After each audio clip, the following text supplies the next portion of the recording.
presentation of the Oregon Sports Network. And Oregon is going to play in the national championship game. Big Ten champions. Big Ten champs. National champions, yes. Oklahoma City bound the Oregon Ducks. Awesome day to be a Duck, man. Boom inside. Touchdown Oregon. He gets loose. Fires. Hit. Pops the three. Oh, yeah. It's all Oregon. This is Duck Insider. Duck Insider. It's about how to be a group of people that know how to love each other to the absolute fullest. Pleasure, joy to be with them each and every day. And I can't wait for the future. It's just fun to be a part of a community that cares, that is passionate, and when we come together, powerful things can happen. This is Duck Insider on the Oregon Sports Network from Learfield, presented by OnPoint Community Credit Union. People are the point. Now let's go live to the Country Financial Studio to talk Oregon Duck Athletics.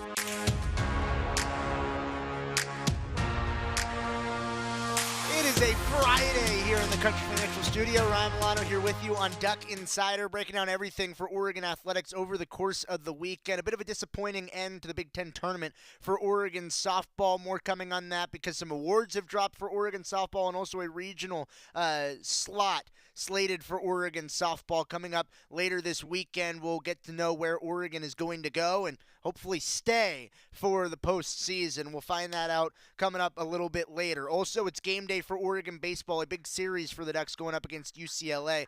Games on Big Ten Network both Friday and Saturday. It's a 7 o'clock first pitch tonight on Big Ten Network. It's a 6:30 first pitch tomorrow on BTN. And then on Sunday, it is a 12 o'clock first pitch on Big Ten Plus. Also on the show today, we'll talk to some of those Oregon baseball players before the series, as well as get you caught up with Oregon volleyball during their offseason as Trent Kersten, he came into studio to chat with Joey a few days ago. Also, it's the end of the regular season for Oregon outdoor track and field. The Oregon Twilight is tonight. There's some great community events that are going on at Twilight tonight. We'll break that down for you over the course of today's show. But just know, community events at Hayward Field starting at about 5 o'clock is when those community events start. So go and be a part of a great community event for Oregon athletics at Hayward Field today. But also, with some housekeeping and scheduling news for Oregon football that just dropped today, there is a schedule change and an update to Oregon's football schedule for the upcoming 2026 season. The games against Portland State and Michigan State have both been moved to Friday nights. So Portland State on Friday, September 18th now. That game still part of the Oregon football mini plan. If you haven't got that mini plan, go to GoDucks/FBTix to get the mini plan for both the Portland State game as well as the Boise State game with an optional add-on for UCLA. Also, the Michigan State game that is going to be on the road for Oregon will now be played on Friday, November 20th. This is the first game in East Lansing since 2015 for Oregon. It will be broadcast on Fox with a kickoff time to be set and announced at a later date. For Portland State, don't know where it will be broadcast, the TV designation. Don't know what the kick time will be for that either. But it will be a Friday game now. Oregon will open the 2026 season on Saturday, September 5th against Boise State at Autzen Stadium. The mini plans still available.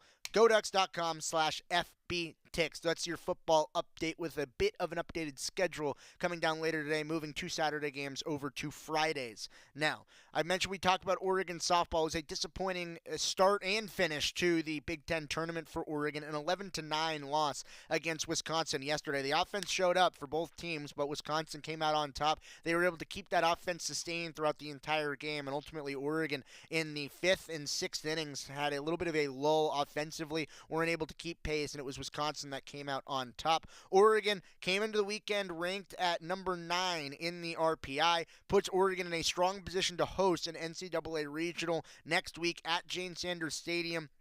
The regionals and the postseason, the road to OKC, will be unveiled on Selection Sunday, 4 o'clock p.m. Pacific time on ESPN2 will be when we will find where Oregon will be slotted in the postseason, and hopefully Oregon a regional host for another year in a row. This is not the end-all be-all for Oregon softball. Remember last year the Ducks lost in the tournament in the Big Ten tournament. They went one and done. And then Oregon hosted a regional, won, hosted a super regional, won, and then went to the Women's College World Series. pretty successful year.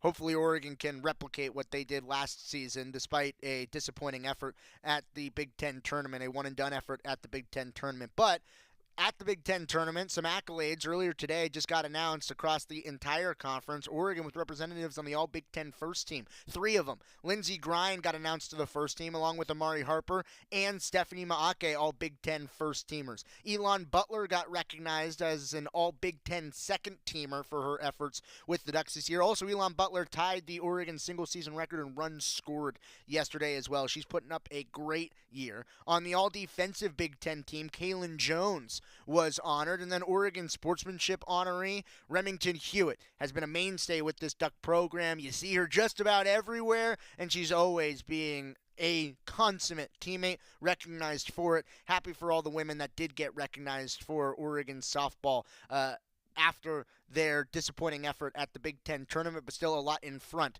of this Oregon softball team, and we'll know their fate coming up on Sunday at 4 o'clock on ESPN2 when the postseason will be selected and the regional hosts will be slated on ESPN2. Baseball coming up tonight. Big series against UCLA. 7 o'clock the first pitch, a 6:45 pregame show with Joey Mack on the Oregon Sports Network. He is down in Los Angeles at Jackie Robinson Stadium. It is a top 15 matchup. The Ducks ranked at number 13, UCLA ranked at number 1. It'll be 7 o'clock today, 6:30 tomorrow, 12 o'clock on Sunday, and we'll see some big-time players get to go after it. Some really potent offenses on both sides and some pretty good pitching staffs. Somebody who is potent offensively, and I think over the course of his career looks to factor into Oregon's pitching staff, is Junior Lawaki. He has emerged onto the scene for Oregon as of late over the past month or so. He spoke with the media 2 days ago. Junior Lawaki breaking down a series against UCLA and his season development as he spoke with the media a few days ago. Here is the Ducks' powerful potential two-way designated hitter, Junior Lawaki. Junior, I'm curious just to go back in time with you a little bit to start. Like, what experience did you gain redshirting? How valuable has that experience been, spending a year on campus developing in that way? Yeah, major thing was practices.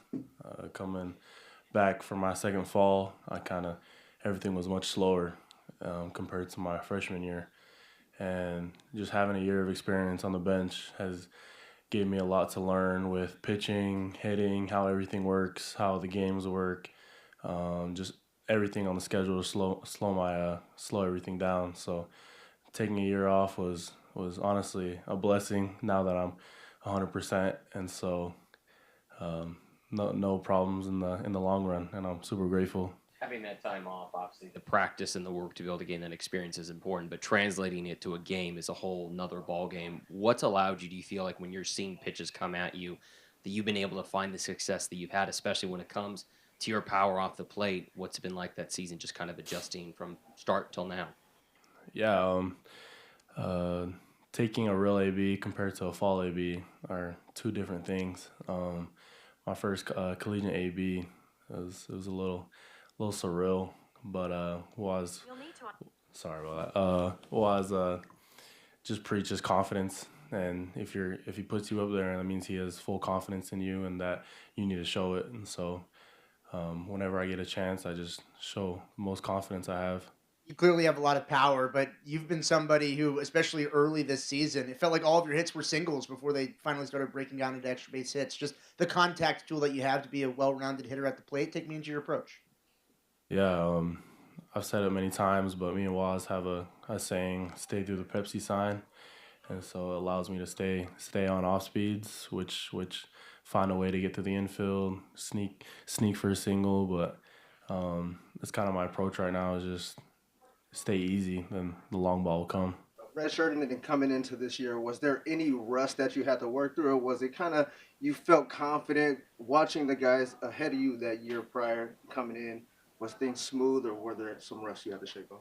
Yeah, I mean, I've talked to the coaches all during the fall about my role for this year. Me coming off my injury, I wasn't too eager to hop on the field. I mean, it would have been a blessing to hop on it right away, but I told them I would like to move slow, get into things coming back from an injury, so don't rush things. And it's kind of how my plan have worked out. got in through halfway through the season, and everything's working out right now. So, yeah, obviously home stretch time of the season, push to the postseason, trying to host a game here, come to postseason. But what are you guys emphasizing just as a team over these last 2 series? Yeah, big games coming up, but Coach Waz preaches it's just us versus the game. They could be wearing purple, pink, whatever, but it's just us versus the game. You don't change anything, and then take it game by game. So you came in as a two-way player. Just to go back to senior year of high school, is this the role that you thought you'd be playing for this team as a primary DH now in your second year in college? No, actually, I didn't. I was originally supposed to be a PO, and hitting was kind of just a secondary thing. And I had to beg him to give me the bat. And when I walked on my freshman year, I had to beg him, let me hit, please, please let me hit. And then pitching was just gonna be my primary thing, and things have just changed in the last bit. But yeah, didn't think I'd be the DH for right now. You guys have obviously, as a team, have had a lot of success in Big Ten playoffs. I think just the one conference series loss, and I believe that was to Michigan. But now you guys head down the road to LA to face number 1 team in the country, number 1 team in the conference. What's got you guys excited about facing the Bruins this season, and how important is a series like this for the rest of the way for you guys? I mean, it's going to be good baseball. That's what we're mainly excited about. It's going to be great baseball, great weather. A lot of eyes are going to be there. I think the main thing is just 2 West Coast teams going at it. 2 great West Coast teams that potentially are our national championship teams. And so that's just the main thing I'm excited about, is going down there and just a friendly West Coast battle about 2 great teams. So, were you hitting balls 115 miles an hour off the bat when you were begging them to give you a bat? No, actually. This past summer was a major part of my journey. They kept me over here. They kept me on campus during the summer to work out and build my arm strength back up. And so everyday lifting with Daryl during the summer really helped everything, especially because that first practice back during batting practice, I was just launching balls, and I was like, oh, I didn't think that weight room got me like that, but that's how the weight room got me during the summer. Sort of jumping off of that point, how did you have to balance the lifting to build up your arm strength and lifting and helping you with your hitting strength at the plate? How did that balance sort of work for you, where you now are somebody that can hit a ball 496 feet? Yeah, I mean, the coaches are really good about my schedule and my health. They allow me to flex my schedule around just to help me with my body and everything, and being able to lift either before or after practice with the pitchers, or doing my arm care before or after with the pitchers, and then go jump in the middle of hitting drills was a big thing the coaches helped me do to mentally stay locked in with both and physically stay healthy. And so they've helped me along the journey with that. Sort of thinking about that as well, what was your relationship like with Coach Flo when he came in, when you are sort of going through and you're still thinking that you're going to be a pitcher? What was that sort of development like? And then how has the development worked with all of the coaching staff, where you make a transition from you're not just only a pitcher into you are a two-way type of guy? Yeah, he first called me when I was on a Big Ten trip in Berlin, and it was kind of a random because I didn't have any service out there, and so I just got a random phone call from him, and he just a super outgoing guy, and just introduced himself, and I knew right away that I was gonna like him. I just like coaches like that are very outgoing, and when he called me, I knew I was gonna have a good relationship with him. And then when I first met him, I knew I was gonna have a great relationship with him, and he understands where I'm at with pitching and everything, and so he's helped me along the way, and I'm super grateful for him. Obviously, you clearly enjoy your time at the plate, but do you ever get on the edge just to be like, Coach, put me in the pen, like I can come out and come and help relief, or kind of what are those conversations like? Every game, I'm telling them, hey, I'm on the hot sheet. You see me, I'm available on the right-handed pitchers. Don't be afraid to send me down to the pen to come close the game. And then I just give them a hard time every game, but if they threw me in, I'd be ready. What's the next evolution for you? I mean, where does your game go from here? What do you want to work on? Pitching would be a great thing for my game. I think that's a very strong point for my game. Same with hitting, I could do both, and then fielding, of course. I'm very confident in my fielding. I could play corner infield. I could play the outfield if they need. I played outfield all growing up, so if they need an extra outfielder, I can go out there. But just those things. I mean, there's always opportunities to get better. Sort of going off of that same point with pitching throughout high school, how much did you play first base when you were in high school going through this system? How did you have to learn that position when you've gotten some opportunities out there? Yeah, first base was kind of new to me. I was mainly a third baseman after I'd be done pitching, but pitching so much that to take care of my arm, they put me at first as soon as I was done. And first was a little different. I thought that playing first was a bad thing. Like, oh, I want to be a third baseman. I want to be athletic, stay at third. But transitioning to first base was a difference. But I liked it. I liked picking the ball. I like you stay engaged just because every fielder's coming to you. But yeah. Junior, obviously you've done pitching, you've done hitting. Is the goal for you long term to try and end up being a two-way player? Is that something that you strive to be and want to work for? And I guess how important is that for you in terms of your identity, or do you maybe want to eventually move to just one side or the other one day? I think for my career right now, I want to stick with two-way. That's my thing. I've always been really good at doing both, and I think I can legit do both, especially in pro ball. And I have no doubt about that two-way is part of my career. Well, he's certainly really good at the hitting thing. He can hit a ball a long way, and his average is pretty good too. And if he was supposed to be a pitcher, just wait until he gets ramped back up and can contribute for Oregon in the bullpen. I think it's going to be pretty exciting. Oregon's going to have an exciting matchup against UCLA coming up the entire course of this weekend. Top 15 matchup and the number one team in the country. Oregon's trying to take them down. Ryan Cooney, he's beat the Bruins a time or two in his career. We're talking with him when we return after this on the Oregon Sports Network from Learfield. As a local community credit union founded by teachers, OnPoint is committed to supporting the students and faculty at the University of Oregon.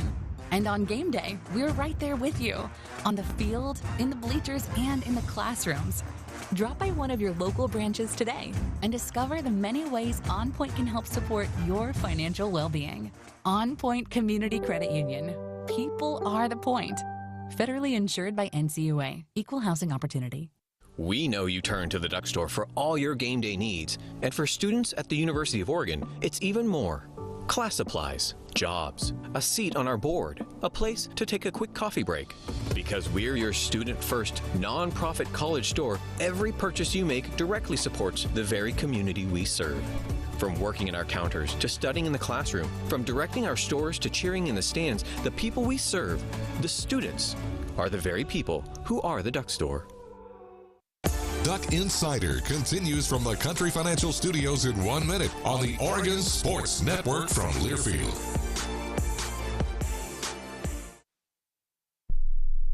We asked parents who adopted teens to share their journey. If you build a relationship, then it becomes easier. If you build trust, it becomes easier. As a parent, you want what's best for your child. To give them the love that a child needs is probably the best thing you can do for a teenager. Learn about adopting a teen from foster care. Visit adoptuskids.org to learn more. A message brought to you by Adopt US Kids, the U.S. Department of Health and Human Services, and the Ad Council. You say you'd never give in to a meltdown and never fill your feed with kid photos. You say you'd never put a pacifier in your mouth to clean it and never let them run wild through the grocery store. So when you say you'd never let them get into a car without you there, no, it can happen. 1 in 4 hot car deaths happen when a kid gets into an unlocked car and can't get out. Never happens. Before you leave the car, always stop, look, lock. Brought to you by NHTSA and the Ad Council. You know you make me wanna kick my heels up and throw my hands up and throw my head back and come on now. Don't forget to say you will. Don't forget to say yeah. We're back inside the Country Financial Studio. It's Duck Insider, brought to you by OnPoint Community Credit Union. Ryan Milano here with you on a Friday, getting geared up for a big-time baseball series between the Ducks and the Bruins down in Los Angeles. Ryan Cooney, the junior second baseman for Oregon, he's been with the Ducks for 3 years now, and he's played against UCLA in 2 different series. Oregon has won both those series against UCLA. It's a talented grouping for the Bruins, but it's also a very talented core for Oregon as well, and Ryan Cooney is a big veteran reason for it. Ryan Cooney on this big-time matchup going down to Los Angeles to play against UCLA, and his progression throughout the course of the season as he spoke with the media 2 days ago. Here's Ryan Cooney. Just take us to the mental process for you hitting in different spots in the lineup. Like, can you just take fans through that? Like, does it change much for you when you're hitting leadoff, when you're hitting third, the dynamics of guys around you? What's that been like? Yeah, I think it definitely does change. Just the situations you're in are a lot different. You know, being in the leadoff spot, you're the guy who needs to get on base early in the game, turn the lineup over, get to those guys in the 3-4, and then moving into the 3 spot, you're the guy that comes up with runners in scoring position, expected to, get those RBIs, drive guys in, get big hits. But overall, for me, it's not a mental change in the approach-wise. I still stick to the same approach, what made me good, what got me there. But yes, you do come up in a little bit different situations at times. On that same theme of the lineup switch up, it's been about 3 to 4 weeks since that lineup has really changed. Did you feel like there was a spark that was ignited in the team once that lineup switched? Because it feels like the offense is starting to click a little bit more since that lineup has changed about a month ago. Yeah, I think it allowed guys to get into roles that they were, maybe more comfortable with. Obviously, me moving around 1, 3, 8, whatever it is, I'm very comfortable, but I think it helped guys get into the game that have made a great impact, and also moving guys around that have really helped overall. So I don't know if it was a specific just because the lineup changed. Maybe it was a mentality for everybody, but it's been great, and we're definitely moving forward with that. Just happened to open my phone, saw a really interesting stat line that apparently you guys and the Bruins are the only 2 teams in the country undefeated on Friday games. What's allowed you guys to find so much success in the opening games, and just what do you guys maybe feel in those opening games that you feel like you got to get started off on a strong foot? I think it's important to just note the pitching side as well. I think Will Sanford does a great job of attacking, getting ahead, and being really efficient on the mound. And I think for us as an offense, it sparks us to be competitive and understand that making a statement on Friday is really, really important, especially against good teams. If you're able to get ahead, and we look to win 3 games every series, and you got to win the first one first. So I know their batters get a lot of headlines, but what stands out about their pitching staff? For me, watching film and watching them throughout the year, I think UCLA specifically, they do a good job of getting ahead and attacking in general. They're really talented all around, and that's why they had a lot of success. But I think we do a good job matching up, and I think it's going to be really exciting to see our offense specifically against our pitching staff and how we can attack them and our approaches at the plate. Talking to like defensively, Ryan, like I think offense gets headlines, a great individual pitching performance gets headlines, and then defense, I feel like in baseball can often just be only when there's like the web gem type play. Just what do you think of your guys' defense as a whole? Have had guys play in different positions. The infield's been pretty consistent, but what's your take on your defense as a team right now? Yeah, I think it's funny you mentioned, it does get lost at times. I think defense in baseball is actually much more important than people realize. And, the old adage, defense wins championship, it applies to baseball as well. For us, we pride ourselves, especially on the infield, being the best we can for our guys on the mound. And although the outfield changes at times, I think they've done a great job and been able to keep us in games. I think we've won some games this year just because of our defense. And I think it's really important that we continue that. Keeping with that middle infield tandem, you and Maddox, it feels like he's been so stout defensively throughout the course of the entire year, but he's starting to really put together at the plate as of late as well. Just what have you seen from him and his development throughout the course of the season to have that stabilizer defensively, and now it's leading to some offensive success? Yeah, I mean, for him, he's able to separate the hitting side and playing in the infield, and it makes my job really easy over there at second base, having a guy like that out there. But hitting-wise, I mean, if he's going the way we know he can go, he's scary, and he's really important to our offense. So it's really exciting to see how he's progressed through, a tough game. Baseball's super hard, and it challenges you at all times. And I think watching him grow throughout the season has been really important for us as a team, but also for his own success. Sometimes it's easy to forget that, right, this is a game that you guys are playing, right? It's a child's game. But when you get into a series like this, where it's the number 1 team in the country, West Coast ball, rivals from the Pac-12, Big Ten, Is it series like this that get you maybe more excited a little bit more than the others? And kind of tying to that, is it hard sometimes when there's so much pressure on these series to sometimes forget that this is a game and it's meant to have fun? And how do you kind of balance between having fun in the game and understanding that there's a job to do? Right, yeah. Pressure-wise, I think it's more about how mentally strong you are. I mean, we talk a lot about at practice, about the mental side, and if you're able to trust your work and trust the process that you go through in your work and your mental ability, that's where it becomes easy, and then it becomes really fun. This weekend, I think is so exciting. One, because it's just two good teams, but I think it also showcases to the rest of the country what West Coast baseball really is, and I know that both teams take a lot of pride in that. So I think it's going to showcase that specifically, and that'll what make it really good. That Tuesday game last week, it's the first game that you've had to miss in almost a full season, more than a full season. Just how difficult was it for you to have to sit out for a game, and then what was that process like for you to be back and ready for the weekend against Washington? Yeah, whatever is the best opportunity for the team to win is what we're going to do. And in that moment, it wasn't. So I had a role to play on Tuesday against Gonzaga, and I did everything I could in the dugout to help the guys win, and we ended up winning, which was really exciting. And then getting myself ready to play for Washington was really important. It was a big series, and we wanted to come away with 3 games, and we unfortunately didn't. So, but being ready for each game and every weekend has just been really important for me. Yeah, a lot on the line the last 2 weeks in terms of postseason stuff. You're a vet, so I know you can kind of take it one day at approach, but this is a pretty young team with a lot of players kind of experiencing this for the first time. What's just the message to maybe the freshmen or redshirt freshmen that this is their first stretch run, probably the longest season they've played, all those kinds of things? Right, yeah. I think you mentioned one day at a time is really important. I think we focus a lot on that specifically at practice as well. Like today we have practice, and it's just about today. It's not about this weekend or next weekend or the Big Ten tournament. Being able to separate those makes everything a little bit smaller and more, reasonable for guys who maybe haven't felt that before or gotten into a regional or something like that. So taking it one day at a time, understanding how important practice is, and understanding how important the prep work is before you get into those games. That is a veteran on the podium in Ryan Cooney, and now he's leading them down, Oregon baseball, into Los Angeles, Jackie Robinson Stadium, against the number 1 team in the country in UCLA, a team that has not lost in Big Ten play yet this season. Oregon's looking to change that, as the Ducks have taken 2 of 3 from UCLA in each of the last 2 years. Ducks are going to try to keep that trend going against the Bruins coming up this season. Ryan Cooney could be a big reason for it. Junior Lawaki could be a big reason for it. There's a lot of guys on this Oregon team that have experience against the Bruins. 7 o'clock tonight, 6:30 tomorrow, both on Big Ten Network, and then noon on Big Ten Plus, the series against UCLA. Getting a timeout, and then getting you caught up on a fall sport that you might have gotten to see at Matthew Arena lately, volleyball. Joey Mack sat down with Trent Kersten. We'll get to that conversation when we return on Duck Insider on the Oregon Sports Network from Learfield.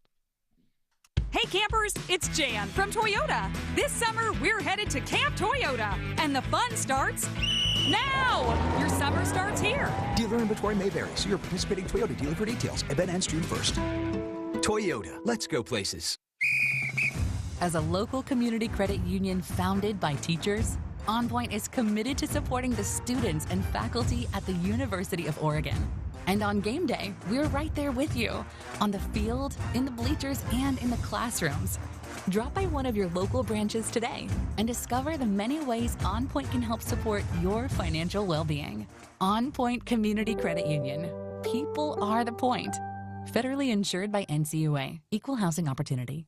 Hey campers, it's Jan from Toyota. This summer, we're headed to Camp Toyota, and the fun starts now. Your summer starts here. Dealer inventory may vary. See your participating Toyota dealer for details. Event ends June 1st. Toyota, let's go places.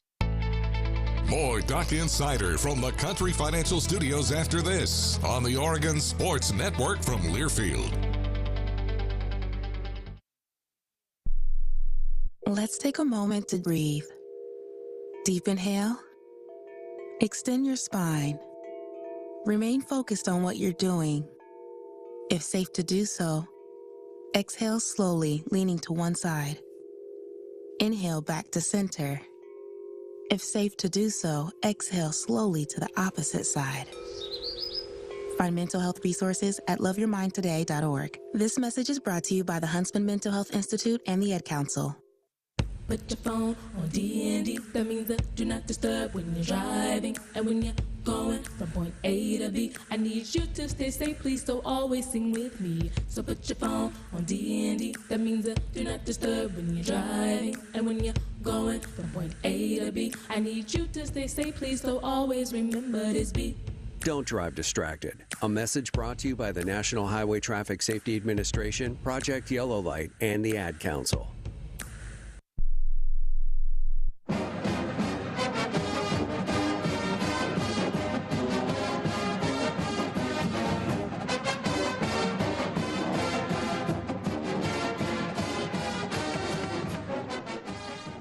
Oh, we're back inside the Country Financial Studio. It's Duck Insider, brought to you by OnPoint Community Credit Union. We're here on a Friday ahead of a big weekend for Oregon baseball in particular, but also a big weekend ahead for Oregon women's golf, who is starting in their regional coming up on Monday, Tuesday, Wednesday. They'll be in the Waco regional, and then before you know it, all the postseasons for all these spring sports will be done. Summer will be over, and all of a sudden we're headed into the fall. We already got you updated on the Oregon football schedule changes. Portland State, that game now moved to a Friday. Michigan State, that game now moved to a Friday. But also, at Matthew Knight Arena, the same time that Oregon will be playing at Autzen Stadium, Oregon Volleyball will be in action, and Trent Kersten will be in his second season at the helm of Oregon Volleyball. A pretty successful year one, I might say, for Coach Kersten. He had to build basically an entirely new roster. Oregon did a pretty good job in that first year, looking for some more growth here in the second season. Some key transfers, and we got to see a few of them on display at Matthew Knight Arena for an exhibition that Oregon Volleyball had last week during that spring game weekend. They had it on Friday, and then, well, this week, a few days ago, Trent Kersten was in studio with Joey Mack before Joey made the trip down to Los Angeles, and the two of them discussed where is Oregon Volleyball at right now, a spring check-in on the fall sport and getting caught up with everything Oregon Volleyball with their head coach Trent Kersten. His conversation with Joey Mack. Look, anytime we get to talk a little volleyball, I get excited because that means it's almost fall at the University of Oregon. And Trent Kersten, Oregon Volleyball head coach, is here with us. Coach, okay, I have to start with something fun for you, okay? All right, let's do it. So I was leaving the Jaqua Center. Yeah. Right? Now, you and I might have crossed you and I crossed paths at the Jaqua. I was leaving the Jaqua Center. And I'm driving out of the Jaqua parking lot there on campus, the future home right near the new beach volleyball courts. That's right. That's right. And I see this very tall man on a scooter. Yes. And he is cruising right by Matthew Knight Arena, and he turns his way toward the volleyball offices, and I go, I should honk my horn right now, and I should just cheer Go Ducks to Trent Kersten. Yep. Really loud. I want you to know that I didn't because I thought I'd scare you and I didn't want you to swerve on the scooter. It's not the most coordinated thing when you have someone my size on a little scooter, you know. So thank you for not honking. Yeah, anytime. Also, it's like very committed to academics. Had an academic meeting over at the Jaqua, you know. So it was actually Christian, one of our assistant beach coaches. He keeps a scooter in the office, so I borrowed his scooter to make it to that meeting.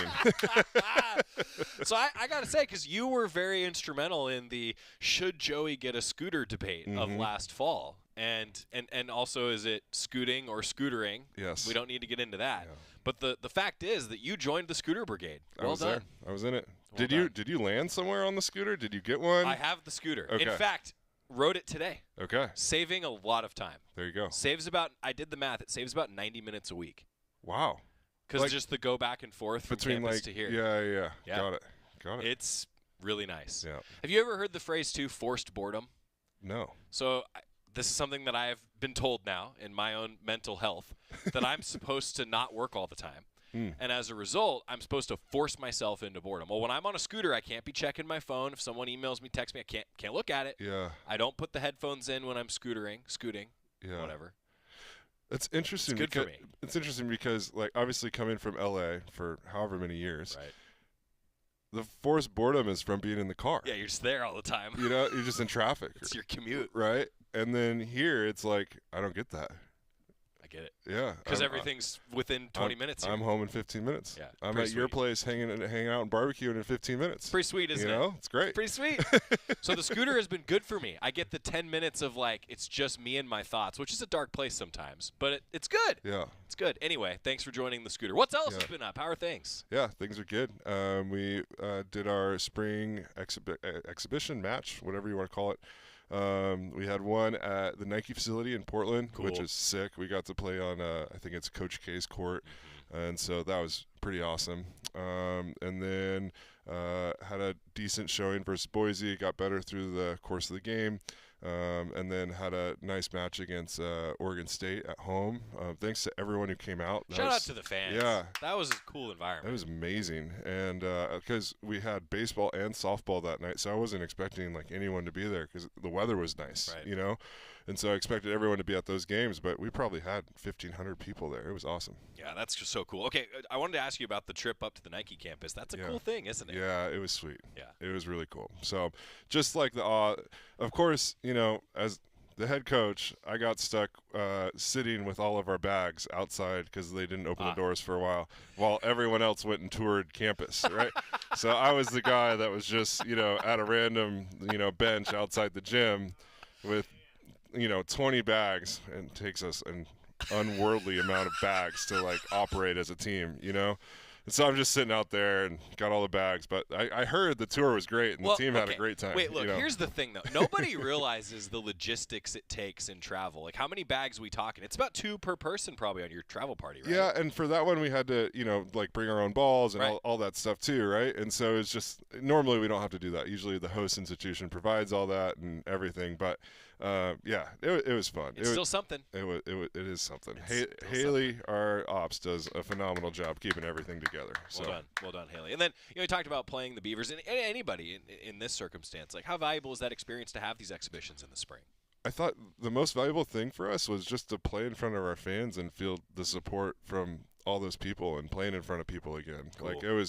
It was awesome, and they were into it. We had some really great moments. We had some really bad moments, which is just normal for spring too, Sure.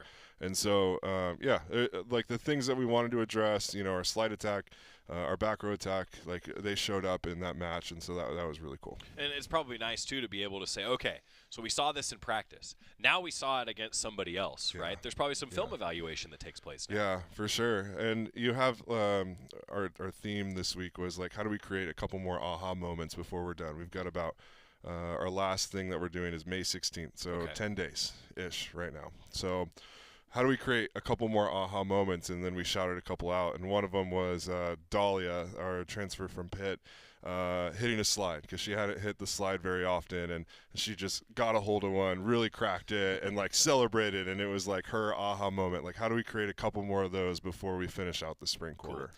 Talking with Trent Kersten, Oregon Volleyball head coach. You and I previously had talked about how this time last year was just so much, right? There's so many moving parts building the roster. Now it's you actually have time to develop. We talked about this last time you were in the studio. I'm curious, just tell fans more about that if you could. This is a critical development time for your roster. So much. So instead of having to do system installs, when we start, let's say August 1 is approximately our start date. Last year we had to do all of that starting August 1, and it's just so dense. And right now we're trying to refine, did we like this scheme? Do we need to pivot a little bit with how we're trying to execute? Right. And how do we just refine a couple more things while we still do have to teach the newbies, what every scheme means, what we're doing with this defense, how are we, trying to play 6 versus 1 defense, right? In volleyball, you have one person usually attacking the ball over the net, and we want to defend that one person with 6 people, right? And if we can have 6 out of 6 as often as we can, then we're probably playing pretty good team defense. Now, having 6 people be on the exact same page and see the exact same things, now that's a challenge, Whole right? different thing. Yeah. So, the plays where teams have, 5 out of 6 or 4 out of 6, they might, come up with a dig or come up with a transition play. But you're not increasing your odds as much as you could, and that's kind of the lesson of the spring is how do we increase our odds as much as we can when we serve them off the net, which obviously we're a very good serving team, especially with Val and Alana returning. When we get people off the net, how do we make them pay with our physicality? That's Trent Kersten, part one of his conversation with Joey Mack, breaking down where Oregon volleyball is at this point in the season. He talked about a few of the exhibitions that Oregon was a part of. Great turnout at Matthew Knight Arena on April 24th against Oregon State. And I wasn't quite aware that Trent Kersten was on bag duty when Oregon volleyball went up to Beaverton, to the Nike complex to play against Boise State. Good work, Coach. You know, other duties as assigned also applies to the head coach. Good work from Trent Kersten. We'll get to part two of his conversation, previewing this Oregon volleyball season, taking you updated on where everybody's at this point in the year. That's what's coming up on Duck Insider when we return on the Oregon Sports Network from Learfield. As a local community credit union founded by teachers, OnPoint is committed to supporting the students and faculty at the University of Oregon. And on game day, we're right there with you, on the field, in the bleachers, and in the classrooms. Drop by one of your local branches today and discover the many ways OnPoint can help support your financial well-being. OnPoint Community Credit Union. People are the point. Federally insured by NCUA. Equal housing opportunity. When life blindsides you with an injury, you need a team that's tough. For over 30 years, Morgan & Morgan has been fighting for the people. This season, we're proud to partner with Oregon Athletics. Because whether it's on the field or in the courtroom, we're both determined to do what it takes to win. Morgan & Morgan, proud partner of Oregon Athletics. Injured? Dial pound law. Morgan & Morgan, 10150 Southwest 6th Avenue, Portland. Prior results do not guarantee a similar outcome. Don't go anywhere. Duck Insider continues after these messages on the Oregon Sports Network from Learfield. We asked parents who adopted teens to share their journey. When I met both of them, it was like my missing pieces were found. Like it was just like an instant, these are my kids. If you're considering adopting a teen, just do it. Kids need families. I don't care the age, everybody deserves a family. Learn about adopting a teen from foster care. Visit adoptuskids.org to learn more. A message brought to you by Adopt US Kids, the U.S. Department of Health and Human Services, and the Ad Council. My name is Teresa Barber. I was in the United States Navy, and I served overseas in the Middle East and Africa. Early on in my career, I had a commander that taught our suicide prevention training, and the very next day, he took his own life. 90% of suicide attempts involving a gun are fatal. My way of continuing my service is to help protect my community by being a responsible gun owner and by storing firearms safely. Store all your guns securely. Help stop suicide. Brought to you by End Family Fire and the Ad Council. I want you to know. I said I want you to know right now. You've been good to me, baby. Better than I've been to myself. We're back inside the Country Financial Studio. It's a Friday. It feels like a Friday inside the Country Financial Studio. I'm having fun. Scott's definitely having fun. And Trent Kersten, I think, is having a whole lot of fun with his team at this point in time. It's always fun in the off season when you're getting your group together for the first time and everybody's meshing and you're seeing like the early foundational points of your team and what this team is ultimately going to rely upon in the fall for their success and all the relationships being built. You've got some mainstays that have been a part of it that know the culture. You got some new pieces that are coming into the culture and everybody's meshing together. Really fun to hear from Trent Kersten and where Oregon volleyball is at this point in the season. Well, in the preseason. I guess the season never stops for any of these teams with recruiting and practicing and everything that goes on. Trent Kersten, part two of his conversation with Joey Mack, breaking down Oregon volleyball, where they're at here in the spring, preparing for the fall. Here's part two of that convo. You touched on, too, a key point, I think, that now you have had players that have gone through your system, and they've gotten to know you, the coaching staff, the likes of Val, Alana, others. I mean, how valuable is that at this point in the year? Yeah, it's just been such a breath of fresh air compared to last spring. Yeah. You know, I haven't been out nearly as much as I was last spring because there wasn't a whole lot of athletes to train, you know, and so the priority was how do we build this roster, and now it's like how do we make decisions that are, you know, planning for not only next year but the longevity longevity of our program? Right. You know, how do we make sure there's a, you know, really great freshman coming in every single year so that we can develop them over time, and hopefully by the time they've been here for 18 months, like they're performing, you know, close to their peak or something like that, so we get 2 really, really great years. And maybe a freshman, you know, we hit on, like Alana, who comes in and is Big Ten Freshman of the Year. Like, that's just not the norm, right? Because every year in club volleyball, you go from playing U15, U16, U17, U18, and then you get to Oregon and you have to play U23. Right. Yeah, it jumps big, doesn't it? It's a big jump, and now you're playing against much more polished players that have been through seasons, that have been through the Big Ten, whatever it might be, and you just can't ever discount experience. Well, and to that point, like, certainly in the world of college athletics that we're in now, like you're a great example. A roster can turn very quickly. For sure. Right? And, for sure. But then you still want to plan for the longevity, right? That's got to be a challenge. Yeah.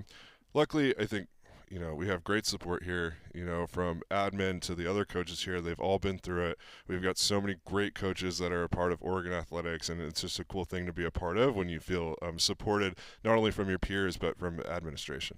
We also now can tell you that the Big Ten matchups are set. Here's the great news that I know that you will enjoy, Coach. How about the fact that you've one more home match this year than you do road? Don't you love to see that? Let's go. Yeah. I'd love to see it. The big change for us in the schedule this year is going from 20 games to 17 and adding the conference tournament. Because what that does is it keeps a completely even playing field for everyone in the conference, because everyone just plays each other once, right? Makes sense. And for the previous year, we were extra reliant on our regional partners, so UCLA, USC, and Washington. You know, and so we were extra dependent on each other and how they did in their preseason, and that impacted your RPI and some of those metrics and things like that. And so now it's completely even. I feel like we have a lot more control over our own destiny and some of that stuff. Not that we didn't last year, but it's just a completely even playing field. Well, it makes sense, right? Logistically, I understand the regionality of it, but if you're going to play each team once, you're going to really know who the champion is. For sure. I mean, there's For sure. So I imagine that was a conversation amongst the coaches, right? Yeah, and it was nice to be able to get the tournament. Conference tournament is one of the coolest experiences, you know, that anyone will get to be a part of. It's like such a prep for the NCAA tournament in December. You get that winner go home vibe. But overall, the Big Ten treats volleyball so well. I mean, they threw this together. The coaches asked for it in our, you know, coaches meeting. I think it's in January, and they put it together in 2 months. That's you know, quick. Like it's amazing what they've been able to do, and just kind of highlights their support of, you know, volleyball in general. So you like the tournament because that is a change. Fans are going to have to get used to it too, and you like it. Yeah, I think it's a great opportunity for us. I think you can't ever replicate the winner go home scenarios, and so as much as you would like to, and so like that gives us a rep of that. It gets you one more super quality match, usually depending on how you're ranked going into it and stuff like that. So I really like the conference tournament. Trent Kersten, Oregon Volleyball head coach, you touched on some of the development that you get for the next couple months. So just take us out to zoom out for us if you can. Like a few things that you want the team to get better at, but then also what do you want them to do over the summer? What's the off season? Yeah, in air quotes. Yeah, so we've one of our missions, like as far as structure of our team, is like how do we create consistent leadership, not only like captains, like titles, but people who can lead, right?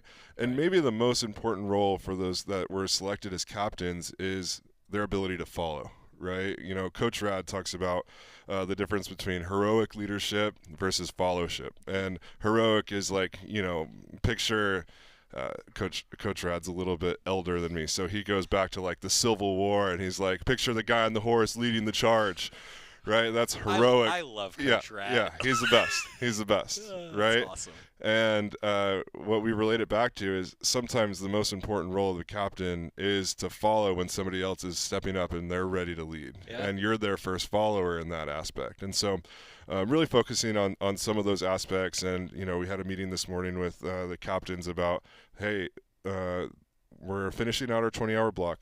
We're switching into our 8 hours the last 2 weeks. You guys are going to lead training because that's what you're going to have to do this summer.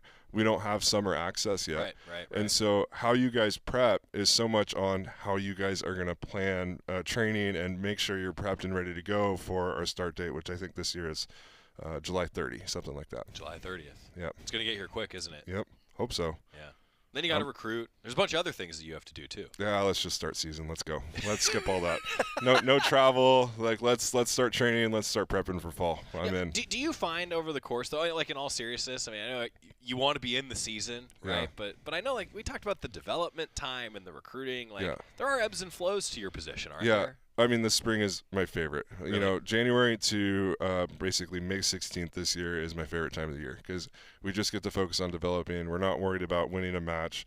I didn't really care if we won or lost our spring matches at all. Like, don't care. We didn't post, like, if we won. We didn't post if we lost. Either way, it's like, no, like, we're going to work on the things that we need to do, you know, and that we need to improve on. And so this is definitely my favorite phase, you know, but it does get you really excited for the fall when you see people making those strides, making progress, whether it's, you know, Shockey understanding systems and block schemes and stuff like that, and assignments, or, you know, somebody doing a defensive move that they've been working on, you know, and it happens in live play or something like that. It's like you start to recognize those things and point them out, and, hey, that was your aha moment this week. It sounds like you like where your roster's at. I do. I'm really excited about where we're going. I'm excited about the people coming in and joining our program. Lots of updates to come here in the next couple of weeks. Awesome. Trent Kersten, Oregon Volleyball head coach. It's going to be volleyball season before we know it, and we'll be sitting here in August breaking it all down, and a non-conference schedule is going to be here quickly. And how's that non-conference schedule coming, by the way? We looking good? Just waiting on, I think, one contract, and then we'll be able to release it. So, yeah. Keep an eye on GoDucks.com. Trent Kersten, thank you, sir. Appreciate it. Did we miss anything? I don't think so. You crushed it, like always. No. Interviewer's only as good as the interviewee, right? We know it. Thanks, Coach. Thanks. Trent Kersten getting us caught up with all things Oregon volleyball. We don't know the non-conference schedule yet. We just talked with Joey. He just mentioned with Trent Kersten about the newly released matchups in terms of the home and away in the Big Ten Conference. But what we can tell you is that one of the standout matchups of that non-conference slate will be in the Big Ten SEC Volleyball Challenge, when Oregon will go to Columbia, Missouri to face off against the Missouri Tigers as part of that Big Ten SEC Challenge on September 1st. It's going to be one of the first matches of the season, and we'll start out that non-conference in a big way. And then, like Trent just mentioned, there will be so many other non-conference matches that will be announced once that schedule gets finalized that should be coming out here shortly. Excited for Oregon volleyball and where they're at going into year 2 under Trent Kersten. Getting a timeout because we're not in the fall. We're in the spring. There's a lot of spring sports that you need to get geared up for this weekend, including one here in Eugene at Hayward Field. Talking about it when we return on Duck Inside on the Oregon Sports Network from Learfield. At Shadow Hills Country Club, we're more than just an award-winning golf course and practice facility. Our events team offers all-inclusive event pricing that allows us to take care of all the details while you enjoy your event. Our indoor and outdoor venues offer you a wide variety of fully staffed options that put the focus on you. From weddings to business and social events, at Shadow Hills Country Club Events Center, you get the benefits of a resort atmosphere and amenities in a peaceful country setting, just minutes from downtown Eugene. Call for a tour today or visit shadowhillsevents.com. Hey Duck fans, at Country Financial, they make insurance easy. Whether you're shopping for home, auto, or more, their representatives will take the time to understand your specific needs and explain what options work best for you. Worry less and feel more confident knowing you're covered. Visit countryfinancial.com to get started today. Experience more with Country Financial. Auto and home insurance policies issued by Country Mutual Insurance Company, Country Preferred Insurance Company, and Country Casualty Insurance Company, Bloomington, Illinois. Duck Insider continues after this timeout on the Oregon Sports Network from Learfield. This message is for Shauna, my mom who just finished her high school diploma. I wanted to say I'm so proud of you for finishing school. You told me it's never too late to achieve your dreams. I hope to make you as proud as you have made me. When you graduate, they graduate. Finish your high school diploma for you and for them. Visit finishyourdiploma.org to find free and supportive adult education centers near you. Brought to you by the Dollar General Literacy Foundation and the Ad Council. Don't act like that. Don't wear that. Don't think that. I've heard everything you tell yourself every time you felt different. And I want you to know that you can be vulnerable and powerful. That taking care of your mind is taking care of everyone you love and who loves you. Love your mind. Find mental health resources at loveyourmindtoday.org. Brought to you by the Huntsman Mental Health Institute and the Ad Council. I left my heart in Oregon. Oh, I left my heart in Oregon. Yeah, I left my heart in Oregon. We're back inside the Country Financial Studio. It's Duck Insider, brought to you by OnPoint Community Credit Union. Ryan Milano here with you on a Friday, getting you ready for the weekend. It's a big day for Oregon baseball going up against UCLA, but it's also a big day around Eugene for Oregon track and field because the regular season comes to an end tonight for Oregon outdoor track and field at the Twilight meet. This is always one of the greatest meets of the year, the Oregon Twilight. The track and field team will put a bow on the regular season with the Oregon Twilight Friday at Hayward Field. First and foremost, I think the most important event is that Oregon's seniors will be honored at 7 o'clock tonight, getting to recognize all of the Duck seniors that have participated. That's one of many community events that will be in action, one of many special events that will be in action, and a whole lot of community events for the Oregon Twilight. The meet, it starts at 1 o'clock tonight with the women's javelin, so it's already started. Get out to Hayward Field. It's already begun. But the running events don't start until 4 p.m. With the 5,000 meters. So the stuff on the track will start at 4, but the field event's already going on right now. And then there's a lot of community events, and these are the best part, in my opinion, of the Oregon Twilight, when the fans and the community gets to be involved and gets to be on the track at Hayward Field. First at 5 o'clock, it's the middle school mile, where middle schoolers can run a mile. At 5:49, the Hayward Field officials will be recognized. Always great to recognize all the officials that make the seasons possible. At 6:01, it's the kids half lapper, which I think is the headliner. The kids half lapper has to be the headliner. Getting to watch the kids run the 200 meters around Hayward Field. That event is at 6:01. And then I mentioned at 7 o'clock is the Oregon Senior Recognition.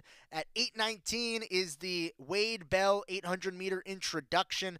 And if the half lapper wasn't the headliner, this is the headliner. Because at 8:30 or 8:27, don't show up at 8:30, the race will be over. But at 8:27, it's the Warsaw Sports Business Costume Relay. And when I was a student here at the University of Oregon, nobody got more excited than all my friends at Warsaw for this specific day. Because my friends would show up in like the randomest costumes and just run. One of them dressed up as like a chef with like only an apron on. Like it gets weird, it gets wild, and it gets fun at the Twilight. And then it closes with the Bill McChesney 1,500 meter at 8:56. A big event at the Twilight. Oregon baseball coming up tonight, 7 o'clock, 6:30 tomorrow, noon on Sunday. The first two games are on Big Ten Network. Big weekend ahead. I got you on Monday. See you, everybody. Go Ducks. I'm a pretty great multitasker. I can wash dishes and do laundry. I can roller skate while walking my dog. I can even order lunch while doing my homework. But I can't use my phone while driving. A distracted driver is one of the leading causes of death in the United States. So when it comes to driving, please,